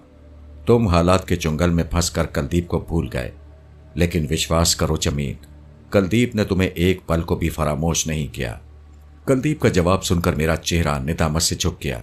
मैंने गुफ्तगू का रुख बदलकर कुलदीप को अपनी बिपता सुनानी शुरू की, लेकिन मैं भूल गया कि कुलदीप को सब कुछ मालूम है। बहरहाल वो खामोशी से मेरी दास्तान सुनती रही। इस तरह शायद वो मेरा दिल रखना चाहती थी। जब मैं खामोश हुआ तो उसने अपने मखसूस धीमे और शीरी लहजे में पूछा, तुमने जो कुछ मुझे बताया है मैं इससे ज्यादा जानती हूं। क्या तजीन की यहां मौजूदगी इस बात का सबूत नहीं है कि मैं तुमसे कभी गाफिल नहीं रही? हैरत है, मुझे शुबह तक नहीं हुआ कि तुमने इसकी मदद की होगी। लेकिन कुलदीप, ये किस तरह मुमकिन हुआ कि तुम तजीन को लखनऊ से यहां ले आई और किसी को मतलब खबर ना हो सकी? मैंने ताज्जुब से पूछा। इन चक्रों में ना पड़ो जमील, मकाम हासिल करने के लिए मन मारना पड़ता है। मुझे जो कुछ प्राप्त हुआ है वो सिर्फ तुम्हारी और प्रीतम लाल महाराज की कृपा से हासिल हुआ है। तुमने मुझे यहां तक लाने का एहसान किया और मैं एक धर्मात्मा प्रीतम लाल से मिल ली। कुलदीप ने मोहब्बत से मेरी तरफ देखते हुए कहा। लेकिन कुलदीप, यहां तुम्हारा दिल उकताता तो होगा, बाहर की बातें याद तो आती होंगी, कभी कभी मन चुटकियां तो लेता होगा। मैं अब उससे खुलकर बातें कर रहा था। मन हमेशा फरेब खाता है। मैंने जो कुछ पाया है वो बहुत बड़ा इनाम है। कुलदीप अपने लहजे में छुपी हुई हसरत न छुपा सकी। तजीन के वापस आ जाने से हमारी गुफ्तगू का सिलसिला मुनक़ता हो गया। तजीन मेरे लिए उबली हुई सब्जियां और फल लेकर आई थी। मैंने सेर होकर खाया और हम तीनों इधर उधर की बातें करते रहे। फिर तजीन ने मुझे दूसरा कमरा दिखाया जहां उसका क़याम था। यहाँ प्याल के फर्श के सिवा और कोई चीज़ नहीं थी। मुझे हैरत हुई कि तजीन जैसी लड़की जो नर्म और नाजुक बिस्तरों की आती हो वो कैसे इस खुरदरी ज़मीन पर सो जाती है। मैं उस प्याल पर तरास हो गया। तजीन मेरे पास बैठी हुई कुलदीप और उसकी शफ़क़तों के बारे में बताती रही। उस गरीब को क्या मालूम था कि कुलदीप कभी मेरी दिल की धड़कनों का नाम थी, या यूं कहिए कि कभी मैं कुलदीप के दिल की धड़कन था। मैं दिल ही दिल में मुस्कुराता हुआ हाँ करता रहा। फिर तजीन के जाने के बाद सो गया। 8 रोज की मुसलसल थकन ने मुझे खूब सुलाया। बहुत दिनों बाद मैंने सुकून की एक रात गुजारी। 2 रोज पलक झपकते बीत गए। तजीन और कुलदीप हमा वक्त मेरी पजीराई में लगी रहती। मैं तजीन के साथ दूर जंगल में निकल जाता और वापसी पर हम तीनों साथ मिलकर खाना खाते। कुलदीप का ज्यादा वक्त अपने ज्ञान ध्यान में सर्फ होता। कुलदीप से तन्हाई में बात करने का कोई मौका नहीं मिल रहा था। तीसरे रोज जब तजीन झरने की तरफ गई तो मैंने कुलदीप से बद्री नारायण का जिक्र छेड़ दिया।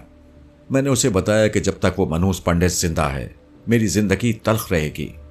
कुलदीप ने मेरी बात सुनने के बाद संजीदगी से कहा, जमील, मुझे मालूम है कि उसके मन में तुम्हारी तरफ से कितना खोट भरा है और उसके विचार क्या हैं, परंतु हर बात वक्त पर ठीक होती है। वक्त अभी दूर है, तुम्हें इंतजार करना होगा। लेकिन अगर तुमने जगदेव महाराज का कहा मान लिया होता तो इस वक्त हालात कुछ और होते। गलतियां तो जिंदगी भर होती रहती हैं कुलदीप। ये बताओ अब क्या किया जाए? क्या अब कुछ नहीं हो सकता? मैंने मुस्तरिब होकर पूछा। मायूस मत हो जमील, मुझे मालूम है कि तुमने कितने दुख उठाए हैं। तुम्हारी और माला रानी की हिफाजत करना मेरा धर्म है, लेकिन अभी वो वक्त नहीं आया कि बद्री नारायण अपनी सजा को पहुंचे। कुलदीप ने गहरी संजीदगी से जवाब दिया, तुम्हें इतना हवास बाख्ता होने की जरूरत नहीं है। जो होना है वो तो होकर ही रहेगा। कुलदीप, शायद तुम ये बात महसूस ना करो, मगर सच तो यह है कि जब से इनका गई है मैं जहनी अदम तवाजुन का मरीज हो गया हूं। इनका मेरी जरूरत बन गई थी। अब मैं खुद को बेदस्तोपा महसूस करता हूं। क्या तुम मेरे लिए काम नहीं कर सकती?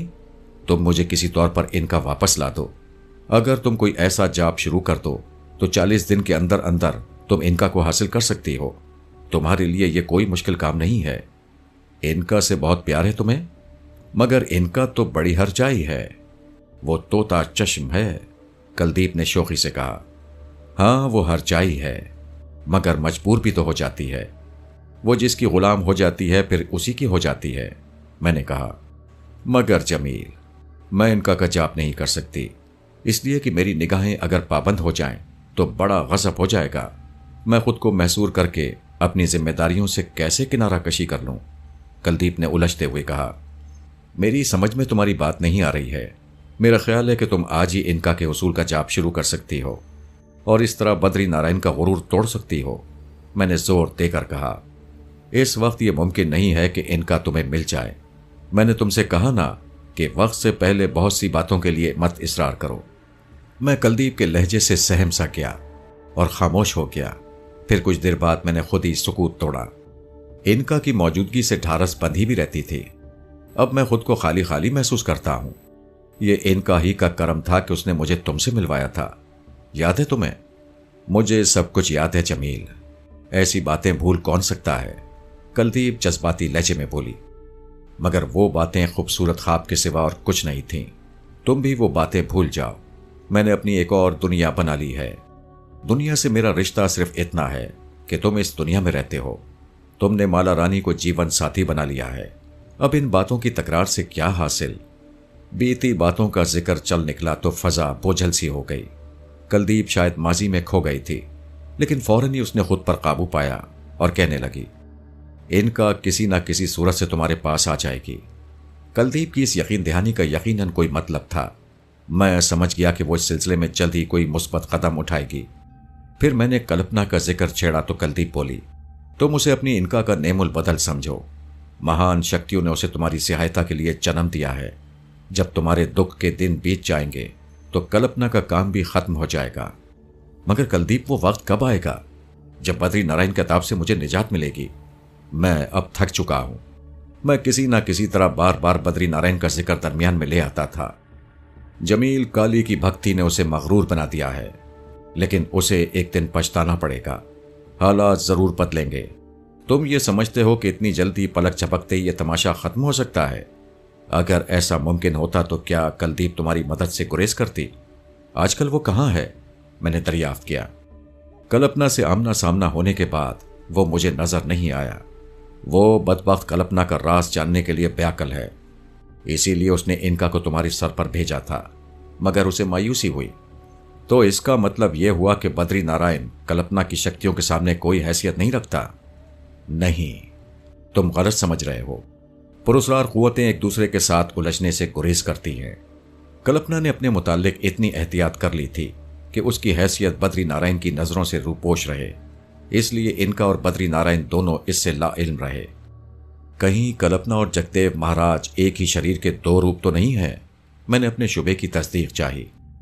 कुलदीप ने टालते हुए कहा, मैं इतनी सारी बातें नहीं बता सकती, समय आने दो। सिर्फ एक बात और, क्या कल्पना मुझे दोबारा मिल सकेगी? हाँ, अगर तुम पर भगवान ना चाहे कोई विपदा ना पड़ी तो वो जरूर तुम्हारी मदद करेगी। कुलदीप, क्या यह मुमकिन नहीं कि मैं कल्पना से खुद भी किसी तपस्या के बगैर मिल लिया करूं? क्यों? कुलदीप ने तेजी से पूछा। यूं ही, मैंने शरारत से कहा। वो बहुत हसीन है, उसे देखने और उससे बातें करने को दिल तड़पता है। तुम्हारा मन अभी तक सुंदर नारियों से भरा नहीं? मैंने एक ऐसी बात कह दी थी कि कुलदीप अपने तमाम जोग तपस्या के बावजूद हंस पड़ी। कभी कभी अच्छी चीजें देखने और अच्छी सूरतों से मिलने को जी चाहता है। अब इन शरारतों से बाज आ जाओ, कुलदीप ने मुझे प्यार से घूरते हुए कहा। माला रानी जैसी सुंदर पत्नी के होते तुम्हें दूसरी औरतों के बारे में नहीं सोचना चाहिए। ये तुम कह रही हो? मैं बदस्तूर शोखी से बोला। क्या तुम्हें याद नहीं कि तुमने नरगिस के होते हुए भी मेरी दासी बनने की ख्वाहिश जाहिर की थी? मैं कुलदीप को और करीब करने के लिए पिछली बातों का इयादा करना चाहता था। उस वक्त मुझे इतनी सूझबूझ कहां थी। कुलदीप ने किसी कदर शर्मा कर कहा। चंद सानियों तक वो खुद से उलझती रही और मुझे घूरती रही। अभी मैं उससे मजीद कुछ कहने का इरादा कर ही रहा था कि उसने अपने होंठ काटते हुए कहा, बद्री नारायण की बर्बादी का समय आ गया जमील। मैं तुम्हें बता दूंगी कि उसका अंजाम कितना भयानक और इबरतनाक होगा। मैं उसे ऐसा शराब दूंगी कि उसकी आत्मा तक व्याकुल रहेगी। कुलदीप के मुंह से इस वक्त बद्री नारायण का नाम सुनकर मेरा माथा ठिनका। कोई अंदरूनी खौफ मेरे दिल को कचोके लगाने लगा। मैंने कुलदीप से पूछा, तुम्हें इस वक्त वो मनोज पंडित कैसे याद आ गया? जमील, सिर्फ चंद लम्हों की चूक हो गई। मुझे जिंदगी भर उसका कल्क रहेगा। मुझे अपने नफ्स के फरेब की अच्छी सजा मिली, कुलदीप ने कहर आलूद लहजे में कहा। वो पापी उस लम्हे वार कर गया। उसके गंदे बैर माला रानी की ताक में बैठे थे।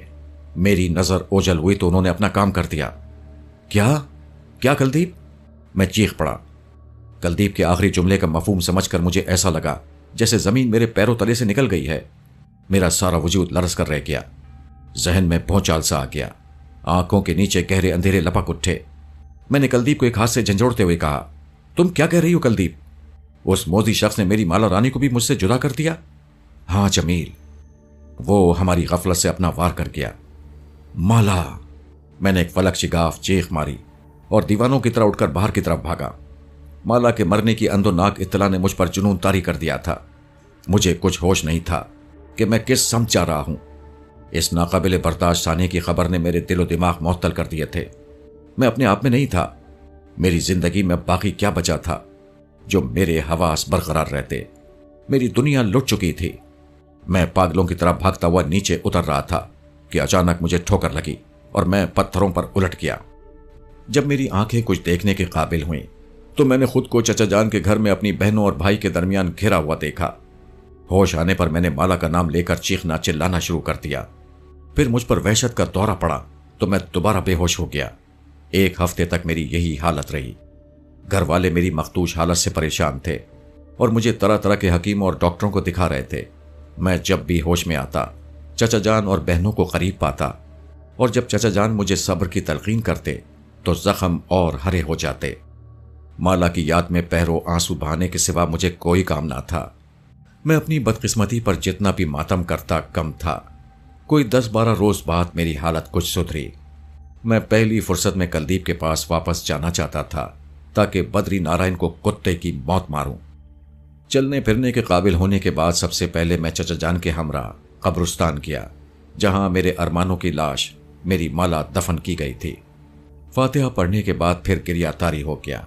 मैंने कब्र का तावीज पकड़कर उससे अपना सर टकराना शुरू कर दिया और चीखने लगा, तुम्हारा खून रायगा नहीं जाएगा माला, तुम्हारा खून रायगा नहीं जाएगा। चचा जान ने मुझे अपने नाथवां जिस्म के पूरे जोर से हटाने की कोशिश की तो मैंने उन्हें भी धक्का दे दिया। आखिर बड़ी मुसीबत से वो मुझे घर लाने में कामयाब हो सके। लखनऊ से मेरा दिल उचाट हो गया था। मैंने वापस मैसूर जाने की ठान ली। अब यही इरादा था कि बद्री नारायण को खत्म करके अपनी जिंदगी के आखिरी दिन कुलदीप की पहाड़ी पर गुजार दूं। चचा जान और बहनों ने रोकने के लिए बहुत इसरार किया, मगर आखिर मेरी जिद के आगे उन्होंने हथियार डाल दिए। आखिर मुझे उनसे वादा करना पड़ा कि मैं जल्द ही उनके पास घर आऊंगा। घर से निकलकर मैं सीधा स्टेशन की जानिब चल पड़ा। लखनऊ की दीवारें, दुकानें, सड़कें और मकानात, उन सब से मुझे नफरत हो रही थी और मेरा दिल चाहा कि इन सब को मसमार कर दूं। स्टेशन के करीब जब मैं तांगे से उतर रहा था तो दफतन किसी ने मेरा नाम लेकर पुकारा। आवाज मानूस थी। मैंने पलट कर देखा तो साधु जगदेव मेरी पुश्त पर मौजूद था। उसके चेहरे के उदास तासुरात देखकर मैंने अंदाजा लगा लिया कि उसे हालात का इल्म हो चुका है। मेरा अंदाजा गलत नहीं था। जगदेव ने मेरे करीब आते ही कहा, बालक, तेरे ऊपर जो बीती है उसका मुझे अफसोस है। मैं मंडल में बैठा हुआ था, इसलिए बाहर नहीं आ सकता था। मेरी मौजूदगी में वो ये जुर्रत नहीं कर सकता था। माला रानी मेरे मित्र प्रेमलाल की निशानी थी। उसका दुख मुझे कम नहीं हुआ, परंतु ये सब भाग्य खेल हैं। तुम्हें अब सब्र और हिम्मत से काम लेना होगा। महाराज, मैंने जगदेव के लहजे का तासुर महसूस करके कहा, उसका कातिल तो मैं हूं। तुम मंडल में बैठे हुए थे और दूसरी तरफ कुलदीप को मैंने गाफिल कर दिया। अब मेरे अंदर सब्र का यारा नहीं है। मुझे उसका खून चाहिए। उस कमीने ने पहले नरगिस को अपने सितम का निशाना बनाया, फिर इनका को छीना और अब माला को मार डाला। महाराज, अब तो मेरी सहायता करो। बालक, तेरे मन में जो ज्वालामुखी सुलग रहा है, मैं उसे देख रहा हूं। बद्री नारायण ने मुझे भी ललकारा है। मैं तेरी सहायता करने पर तैयार हूं, परंतु तुझे अभी इंतजार करना होगा। जगदेव ने दुख भरे लहजे में कहा। बद्री नारायण ने काली के मंदिर से बाहर आते समय देवी और 2 मौसमों की रक्षा दान मांगी थी, जिसे देवी ने बद्री नारायण के जाप से खुश होकर मंजूर कर लिया था। जब तक ये मुद्दत पूरी ना हो ले, हम उसे कष्ट नहीं दे सकते। जगदेव की जबानी ये अहवाल सुनकर मेरा चेहरा लटक गया। कुलदीप ने भी मुझसे यही कहा था कि अभी बद्री नारायण से इंतकाम लेने का वक्त नहीं आया है। गोया अभी माला रानी और नरगिस के कातिल को एक बड़ी मुद्दत तक खुली छुट्टी हासिल थी। मैं चंद लम्हे पेचोताप खाता रहा, फिर कुछ सोचकर बोला, महाराज, अगर वो देवी की दान की हुई मोहलत खत्म होने से पहले ही दोबारा मंदिर में जा छुपा तो क्या होगा? उसकी चिंता मत कर बालक, उसका उपाय भी हो जाएगा। बद्री नारायण अब काली के मंदिर में नहीं छुप सकेगा। जगदेव ने पुर यकीन लहजे में कहा, और मैं तुम्हें विश्वास दिलाता हूं कि इस अरसे में वो तुम्हें कोई नुकसान भी नहीं पहुंचाएगा। मैं जगदेव की बात सुनकर खामोश हो गया। मेरी समझ में नहीं आ रहा था कि अब मुझे क्या करना चाहिए। मुझे रह रहकर अपनी उस नादानी का ख्याल आ रहा था जो मैंने कुलदीप के साथ वक्त गुजार के की थी। जो कुछ बीत चुका उसे भूल जाओ, मंश बनो और अपने शरीर में हौसला बरकरार रखो।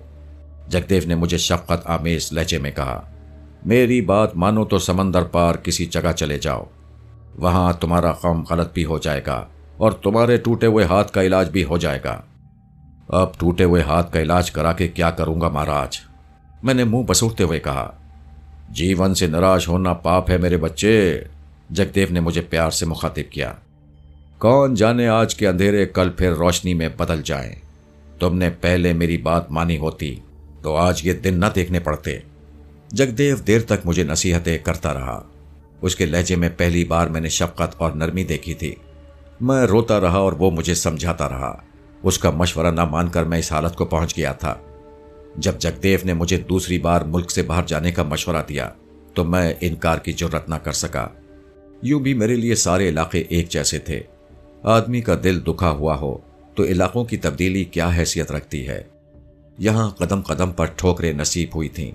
फिर मैंने बुझे दिल से अपनी रजामंदी का इजहार किया तो जगदेव मुझे आशीर्वाद देते हुए बोला, सदा सुखी रहो बालक, तुमने मेरी बात रखकर मेरा मान बढ़ा दिया है। मैं इस समय तुम्हें कुछ दान करना चाहता हूं। मैंने वजाहत तलब नजरों से जगदेव की तरफ देखा तो एक लम्हे के लिए उसके चेहरे पर मुस्कुराहट छा गई, लेकिन दूसरे ही लम्हे वो पुरसुकून और पुरवकार अंदाज में मुखातिब हुआ। बालक, तुमने ये नहीं पूछा कि जब तुम कल्पना की तलाश में उसकी कुटिया तक गए थे तो मैं वहां किस जाप में मगन था।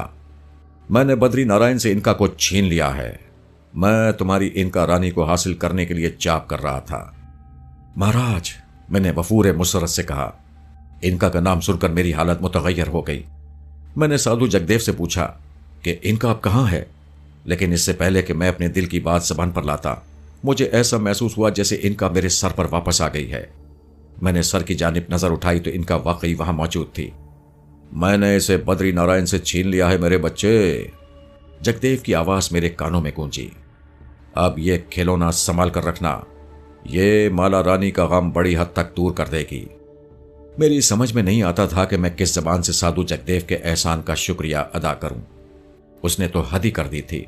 उसने इनका जैसी अनमोल ताकत इस तरह मेरी झोली में डाल दी थी जैसे वो कोई बहुत ही मामूली चीज हो, लेकिन उसने मुझे शुक्रगुजारी के अल्फाज अदा करने का मौका नहीं दिया। वो फौरन ही मेरी नजरों से ओझल हो गया और मैं उसे चार समत आवाज देता रह गया। वो जा चुका है, इनका ने मुझसे कहा। मैंने अपने सर की जानिब नजर की। वहां इनका बैठी हुई थी। साधु जगदेव मेरी नजरों से ओझल हो चुका था। मुझे हैरत थी कि उसने 40 रोज तक एक कठिन जाप करके अपने मकसद में कामयाबी हासिल की और फिर इनका जैसी पुरस्कार ताकत को यूं मेरी झोली में डाल दिया जैसे वो उसके लिए कोई मामूली चीज हो। यह इतना बड़ा एहसान था कि जिसकी तवक्को मैंने कभी साधु जगदेव से नहीं की थी। मैंने जब इनका को अपने सर पर महसूस किया तो मेरी मुसर्रत की इंतहा न रही। मेरे मोहसिन ने मुझे शुक्रिया का मौका भी नहीं दिया और बड़ी बेनियाजी से कहीं रूपोश हो गया। जमाने के जबर और सितम के इतने मुश्किल दिन गुजारने के बाद इनका मेरे सर पर आ गई थी। उससे उस वक्त बातें करते हुए मुझे कुछ झिझक सी महसूस हो रही थी। शिकवों शिकायतों का एक दफ्तर था, लेकिन यह पुरानी बात हो गई थी। इनका के चेहरे पर संजीदगी मुसल्लत थी। मैंने निगाह ऊपर उठाकर देखा तो उसने अपनी नजरें झुका लीं। शर्मिंदगी और निदामत का एहसास उसके चेहरे पर नुमाया था। कुछ देर यूं खामोश रही, फिर मैंने धड़कते हुए दिल से सुकूत तोड़ा। मैंने आहिस्ता से कहा, कैसी हो इनका? वो कसमसाकर बोली, हाँ ठीक हूं। इस कदर खामोश क्यों हो? क्या तुम्हें दोबारा मेरे पास आने की खुशी नहीं हुई? जमील, इनका ने नजरें उठाई। उसकी दराज पलकों के गोशे नम थे। उसके नर्म और नाजुक होंठ कुछ कहने के लिए कपकपा रहे थे। उसकी आवाज में बड़ा दर्द था। मैंने उसकी मजबूरी समझते हुए आसरता लहजे में कहा, नहीं नहीं, मुझे एहसास है कि तुम कितनी मजबूर थीं। तुम हालात की गुलाम हो, लेकिन तुम्हारी जुदाई ने मुझ पर क्या सितम तोड़े, क्या जुल्म ढाए, ये दास्तान बहुत दर्दनाक और तवील है। मुझे मालूम है जमील, मुझे मत बताओ। इनका ने सर्द आह भरकर कहा, काश दूसरों के सर पर जाने के बाद मेरे बस में कुछ होता। कितने बड़े इनकलाबात आए हैं मेरी जिंदगी में। माला रानी की मौत ने मेरी कमर तोड़ दी है। वो मासूम लड़की खामखा कुर्बान हो गई। उसका खून मेरी गर्दन पर है। आखिर ये जालिम बद्री नारायण मेरे घर के पीछे क्यों पड़ गया है? मैंने कर्ब से कहा। बद्री नारायण ने नरगिस को इसलिए खत्म किया था कि तुमने वादे के मुताबिक मुझे उसके हवाले करने से इनकार कर दिया था, और माला रानी को इस वजह से खत्म किया है कि वो समझता था कि प्रीतम लाल की शक्ति के अमान में तुम उसी वक्त तक रह सकते हो जब तक माला जिंदा है। प्रीतम लाल की शक्ति का मज़ाक़ा उड़ाने और उसे खौफजदा करने का इससे बेहतर और कौन सा मौका मिल सकता था? मगर जमील, मेरा वादा है कि तुम बद्री नारायण का अंजाम अपनी आंखों से देखोगे। उसका हशर तुम्हारी तवक्कुआत से कहीं ज्यादा भयानक होगा। कुछ दिन की बात और है। इनका की हमदर्दी ने दिल का गुबार किसी हद तक दूर कर दिया। मैंने उससे अपने दिल का अहवाल एक बच्चे की तरह बयान किया और इनका मुझे तसल्लियां देती रही। जगदेव का ख्याल दुरुस्त था कि इनका माला रानी का गम बड़ी हद तक दूर कर देगी।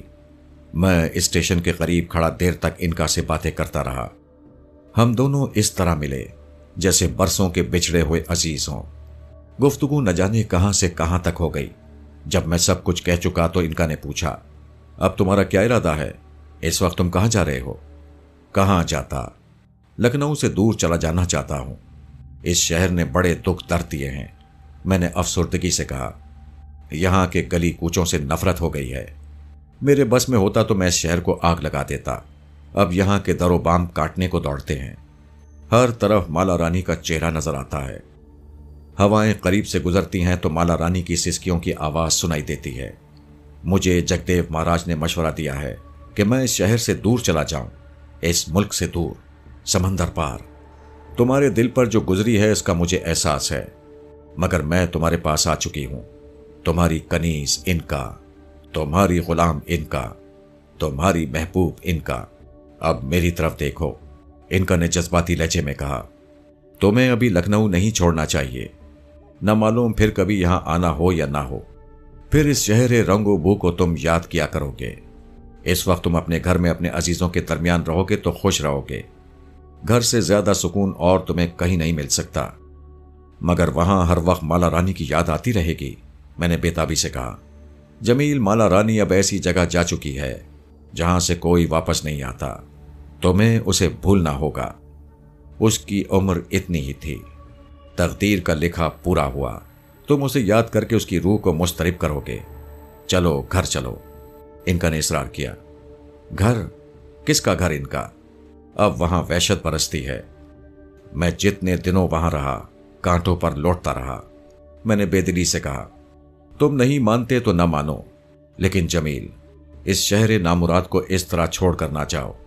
तुम अपने वादे भी भूल गए। तुम अपने अगले पिछले हिसाब बेबाक करने के बाद यहां से रवाना हो तो कहीं भी सुकून से रह सकोगे। जब तुम्हें यहां के लोग और इनकी सितम याद आएंगे तो तुम्हारा क्या हाल होगा?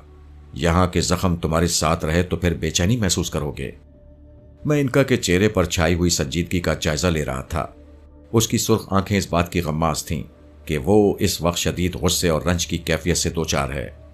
मैं इतना मुरझाया हुआ था कि उसकी बातों का मफहूम न समझ सका। वजाहत की खातिर दरियाफ्त किया, तुम्हारे क्या इरादे हैं? खुलकर बात करो। इनका ने कहा, माला रानी की अचानक मौत के सदमे ने तुम्हारे दिलो दिमाग पर गहरा असर डाला है। तुम्हारी तवानाई, शोखी और शरारत सब कुछ रुखसत हो गया है। मैं चाहती हूं कि तुम इस तरह उदास ना रहो। तुम अशरफी बेगम जैसी बदकिरदार औरत को किस पर छोड़कर जा रहे हो? तुम नवाब अली को किस तरह भूल गए हो? तुमने उसके सामने जो कुछ वादे किए थे, अली के शबो रोज वही हैं। वो अब भी अपनी हवेली में हुस्न निशात का बाजार गर्म किए हुए है। क्या तुम लखनऊ से यूं ही चले जाओगे अपने उन दुश्मनों को खुली छुट्टी देकर? नाजिम अली भी इसी शहर में मौजूद है। याद है तुम्हें उसने तुम्हारे साथ क्या सलूक किया था? यहां लखनऊ में तुम्हारे चचा और बहन भाई रहते हैं। तुम उन्हें किसके पास छोड़कर जा रहे हो? यहां से जाना है तो दिल ठंडा करके जाओ। अली का सुर्ख सफेद चेहरा देखकर मेरे मुंह में पानी भर आता है। इनका ने सफाकी से कहा, इनका मैं उन सबका खून पीने के लिए तड़पता हूं, लेकिन फिर सोचता हूं कि इन बातों से क्या हासिल होगा। मेरा सबसे बड़ा दुश्मन बद्री नारायण जिंदा है। अब मैं थक चुका हूं, मुझे सुकून चाहिए। मैंने बेजारी से कहा, यह बात तुम्हारे सुकून ही के लिए कह रही हूं। सबका हिसाब साफ करते जाओ। ये कर्ज उतारोगे तो दिल का बोझ हल्का हो जाएगा। अपने आप को हंगामों का आदी बनाओ। जिंदगी इस तरह नहीं गुजरती जिस तरह तुम सोच रहे हो। मेरी मानो तो घर चलो, वहां बहुत से लोग तुम्हारे मुंतजिर हैं। इनका ने कुछ इस अंदाज से मेरी गैरत को झंझोड़ा कि मुझे महसूस हुआ जैसे मैं गहरी नींद से बेदार हो गया हूं। माजी की तल्ख यादों के जख्म पर इनका की बातों का नश्तर इतना कारी साबित हुआ कि मेरा खून तेजी से गर्दिश करने लगा। माला के मरने के बाद एक बेमकसदियत सी तारी हो गई थी। इनका ने इंतकाम के शोले भड़काकर मेरे सर जज्बात में गर्मी पैदा कर दी। मेरे सीने में जलन सी होने लगी। वो मुझे पुरानी बातें याद दिला रही थी और मैं सोच रहा था, जमील अहमद खान, जिंदगी का क्या भरोसा। कल बहुत बेएतबार चीज है। जो आज है वो कल नहीं। जो कल होगा जरूरी नहीं कि उसका ताल्लुक आज से हो। अब इनका मौजूद है, इसलिए उन लोगों को ठिकाने लगाते चलो जिन्होंने कभी तुम्हारा जीना हराम कर दिया था, जिन्होंने तुम्हारी इज्जत पर हाथ डाला था। उसूलन मुझे जगदेव के मशवरे के मुताबिक यहां से चला जाना चाहिए था, लेकिन कुछ दिनों के क़याम के बाद कहीं भी जाया जा सकता था। मेरा इरादा था कि बैरून मुल्क रवानगी से पहले तजीन और कुलदीप से भी मिल लूं। मेरे पास जो कुछ सरमाया था वो कब तक रहता, खत्म हो चुका था। चचा जान के सामने हाथ फैलाते हुए शर्म आती थी। कुलदीप की कुटिया जरो दौलत की हैसियत से बेमायने थी, लेकिन इनका की आमद के बाद सारे मसले खुद ब खुद हल हो जाते। मैंने एक फैसला किया और जज्बात अंगेज लहजे में इनका से कहा, इनका, तुम्हारा ख्याल सही है। मुझे यहां से इस तरह नहीं जाना चाहिए। अब तुमने इस आग को हवा दी है तो फिर ये किस्से निमटा कर ही कहीं चलेंगे। मुझे यकीन था जमील, तुम मेरी बात रद्द नहीं करोगे। इनका मेरा जवाब पाकर खुशी से बोली, मेरे अलावा जगदेव का आशीर्वाद भी तुम्हारे साथ है। जहां जहां तुम्हारे कदम पड़ेंगे वहां की जमीन खौफ और दहशत से थर्रा जाएगी। जगदेव महाराज ने बड़ा करम किया जो तुम्हें हासिल करके मेरे हवाले कर दिया। मैं उनका यह एहसान ता जिंदगी नहीं भूल सकता। अलबत्ता इस बात से जी डरता है कि कहीं तुम मुझसे रूठ कर, अब ऐसा नामुमकिन है मेरे आका। इनका ने मेरा जुमला काटते हुए कहा, जगदेव की शक्ति का क्या ठिकाना। उसने जाप करके मुझे पंडित बद्री नारायण से हासिल किया और फिर तुम्हें दान कर दिया। एक बात याद रखो, मेरा हर मतवाला पुजारी जाप करने से पहले यह इत्मीनान जरूर हासिल कर लेता है कि मैं किस शक्ति के पास हूं।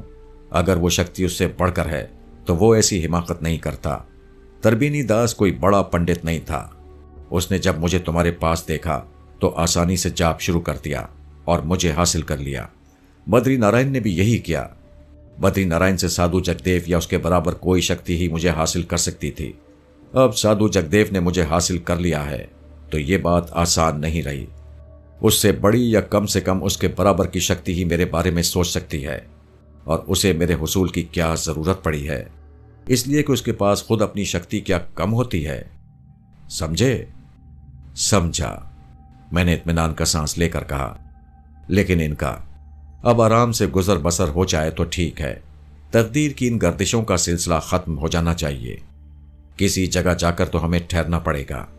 यह सिलसिला कब तक चलता रहेगा? इत्मीनान रखो, मैं अब तुम्हारे साथ हूं। तुम्हारे लिए यही एहसास काफी है। हम दोनों एक दूसरे के लिए लाजिम हैं। ना तुम्हें मेरे बगैर चैन आता है, ना मुझे तुम्हारे बगैर। तुम्हारी जात मेरी अदम मौजूदगी में अधूरी है, और मैं समझती हूं कि मेरी तख्लीक तुम्हारी वजह से हुई थी। इनका की बातें इतनी जाफुजा और पुरस्कार थीं कि मैंने अपना इरादा बदल दिया। मैं घर की तरफ वापस चल पड़ा। इस इरादे में भी इनका के मशवरे को दखल था, वरना मैं इस लम्हे नवाब अली की हवेली का रुख करता। मेरे चचा और भाई बहन मेरी वापसी पर बेहद खुश हुए और उसी लम्हे आओ भगत में मसरूफ हो गए जैसे मैं बहुत दिनों बाद आया हूं। दरो दीवार में मालक के जिस्म की महक और उसके कहकहे रचे बसे थे। मैंने अलमारी खोली और उसके कपड़ों पर नजर डाली तो बेख्तियार दिल भर आया और मैं हिचकियों से रोने लगा। उसके कपड़े सूंघे तो मेरी हालत गैर हो गई। इनका मुझे तसल्ली और दिलासे देती रही। जब मेरी हालत बहुत ज्यादा खराब हो गई तो रुखसाना और दूसरे भाई बहन कमरे में आ गए। उन्होंने मुझे संभाला दिया। सारा दिन उदासी में गुजर गया। रात आ गई। माला की याद दिल से ना गई। इनका ने बहुत बातों में लगाया। झिझकते झिझकते बाजारे हुस्न चलने की तरगीब दी। मुझे अपना होश कहाँ था जब मैंने इनका से दरियाफ्त किया कि बद्री नारायण ने मेरी उमंगें किस तरह रौंदी थीं, तो इनका टाल गई। मेरा इसरार हद से बढ़ा तो उसने मुझे उदास लहजे में बताया, जमील, शायद मैंने तुम्हें यहां लाकर गलती की है। तुम इतनी आसानी से माला को नहीं भूल सकते। मुझसे मत पूछो कि बद्री नारायण ने किस तरह तुम्हारी खुशियों का गला घोंटा है। अब यह जिक्र छोड़ो। नहीं, मुझे बताओ इनका, क्या तुम उसमें शरीक थीं?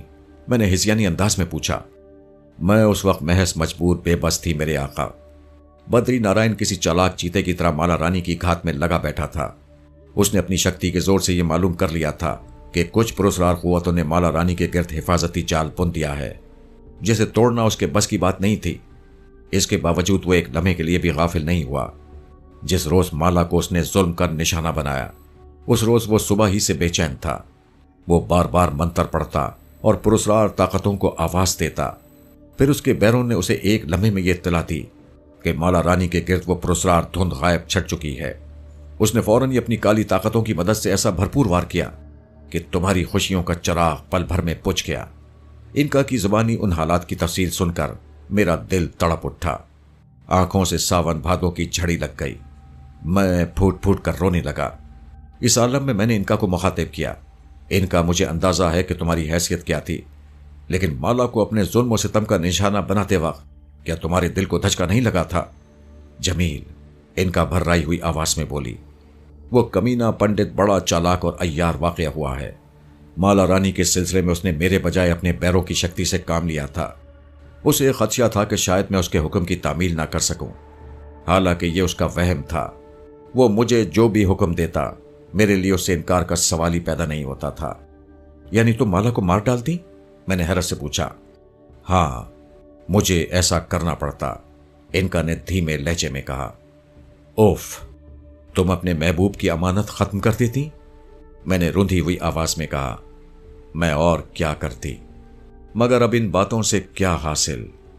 जमील, मेरी खातिर सब्र करो, इनका ने डूबते हुए लहजे में कहा।